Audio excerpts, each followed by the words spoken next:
Wasahla wa marhaba mpenzi msikilizaji na mpenzi mtazamaji, ikiwa leo ni tarehe 13 mwezi wa Disemba mwaka 2025, hapa ndani ya makala ya Dimba la Spoti. Mimi ni Omar Said, ama siku zote nite mkwasa soka, ambaye siku zote hubiri soka, na nikihubiri soka msikilizaji huaga siombe sadaka. Na siku ya leo hapa ningependa kuzungumzia ligi ya EPL, nazungumzia ligi kuu ya Uingereza, ambako leo kuna mechi kadhaa ambazo zinakwenda kuchezwa leo tarehe 13 mwezi huu wa Disemba, ambapo ikiwa ni raundi ya 16. Haya.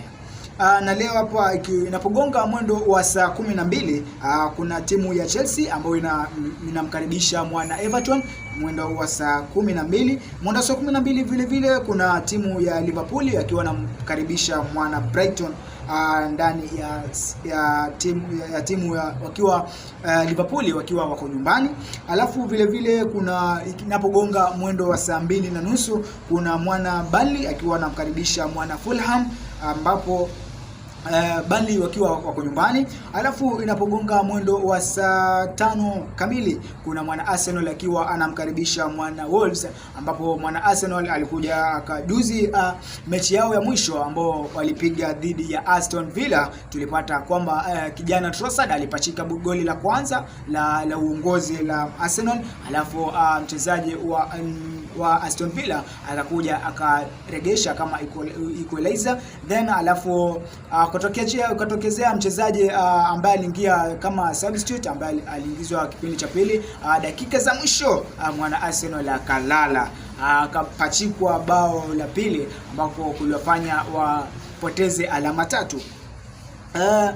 Mnapogonga mwendo wa saa 11 hapo kesho, ambapo ni tarehe 14 mwezi wa Disemba, kutakuwa na timu ya Crystal Palace wakiwa wanacheza na Manchester City. Ikumbuke kuwa Manchester City juzi waliweza kupata ushindi dhidi ya Fulham. Alafu pia mwendo wa saa 11 kuna timu ya Sunderland wakiwa wanakipiga dhidi ya Newcastle. Alafu mwendo wa saa 11 vile vile kuna timu ya Nottingham Forest wakiwa wanakipiga dhidi ya Tottenham Hotspur. Alafu West Ham wakiwa wanakipiga dhidi ya Aston Villa, ambao Aston Villa waliweza kumwadhibu mwana Arsenal na kupata ushindi wa points 3 kwa magoli 2-1 msikilizaji. Unapogonga mwendo wa saa 1 hapo kesho saa 1:30, kuna timu ya Brentford wakiwa wanamkaribisha mwana Leeds United, ambaye Leeds United ikumbuke kwamba mechi yake ya mwisho alipocheza na Manchester City aliweza kumsumbua sana Manchester City, lakini kijana Phil Foden jezi namba 47 mgongoni hapo akaweza kupata